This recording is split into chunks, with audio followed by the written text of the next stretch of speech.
Keep Right with Ralph K. Ginorio. RE-INSTITUTIONALIZATION and Vagrancy.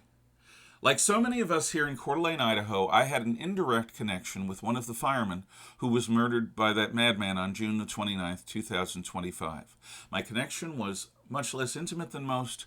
One of the slain was father to a student whom I taught for 2 years and knew for more. The world was a better place with men like that man among us.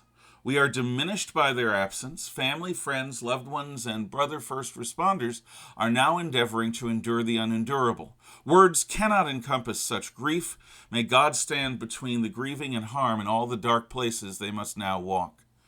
When I first learned of the situation as it developed, I feared that it was the beginnings of something far more organized and purposeful than it turned out to be. This is because we Americans have many enemies overseas. Tens of millions of military-aged foreigners, many from those very same enemy countries, have been permitted to illegally enter U.S. territory over the last 4 or so years. To expect some type of fifth column or guerrilla army to unmask itself in the event of a conflict with one of these foes is not unreasonable. This local ambush happened only 8 days after President Trump struck down Iran's nuclear hopes, facing an avenging Iranian militia striking civilian targets from our local mountains would be a nightmare the likes of which Americans have not seen in living memory, not since Quantrell's raiders and the bloody Kansas-Missouri raids during the American Civil War have we Americans faced organized large-scale guerrilla warfare. I thank God that my fears were baseless. However, the reality of yet one more broken, suicidal murderer is merely a different flavor of hell on earth. How could such a person be permitted to walk freely until their psychoses exploded in needless murder and suicide? Now, in no way am I advocating any form of gun control. My experiences living in the Bronx in the 1970s make it utterly clear to me that more armed citizens of sound mind and body make for safer streets and neighborhoods. It is not the tool that is at fault. Rather, it is the broken mind that employs said tool for evil purposes that we must face. In 1967, filmmaker Frederick Wiseman wrote and produced Titty-Cut Follies. This avant-garde film was cobbled together from weeks of filming that was done inside an insane asylum, edited carefully to tell a specific tale. This film illustrated a contention that all such institutions were inherently brutal and needlessly cruel. Along with the more famous One Flew Over the Cuckoo's Nest, Titty-Cut Follies was part of a wave of propaganda that helped convince a critical mass of influential Americans that insane asylums were no longer acceptable in our progressing society.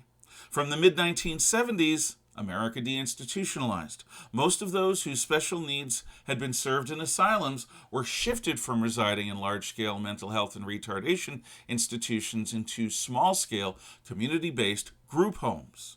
Therapeutic, psychiatric, and pharmaceutical services were radically decentralized. Most people with special needs were scattered into neighborhoods across the United States. This was intended to be a humane remedy to the perceived cruelty of large-scale insane asylums. In some cases, this shift was beneficial. For higher functioning people with developmental disabilities, living in small-scale homes where they were served by direct care workers who knew them personally offered a better life. However, for those with more profound developmental disabilities, which used to be called mental retardation, their physical setting was far less relevant to their quality of life than their mental characteristics. Further, serving those with mental illness is a wholly different task from caring for those with developmental disabilities. Whether the illness is temporary or more permanent, those with certain mental problems can pose a deadly threat to others and to themselves. For the safety of all, those plagued by such conditions need to be contained, at least for the duration of those conditions.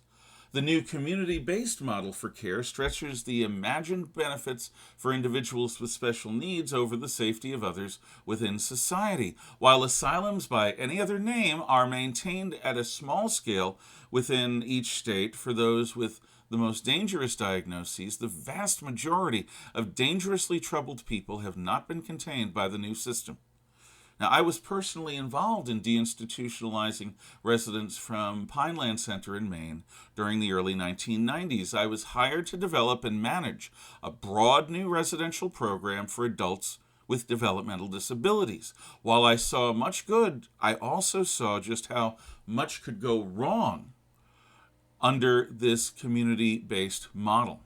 Large-scale homelessness began to appear simultaneously with deinstitutionalization. This is no coincidence. Modern American homelessness is a direct result of deinstitutionalization. But for the past 50 years, Americans have been taught that it is both heartless and hateful to recognize this connection.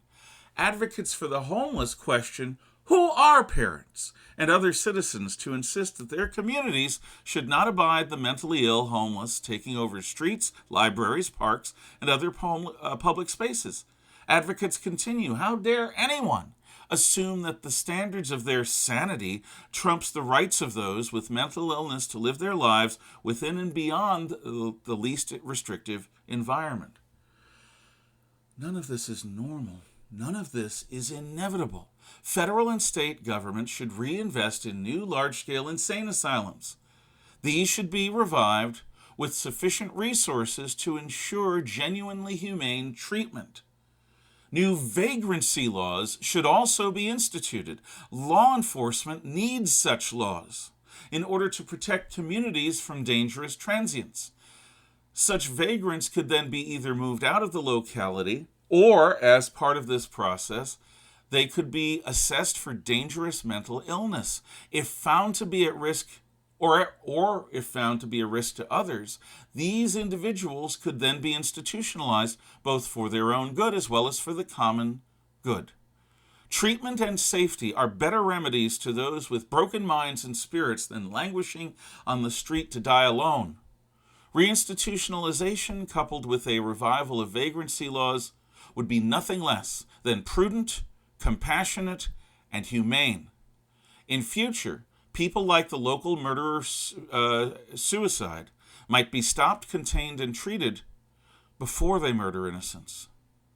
Lives could be saved. Thank you for listening.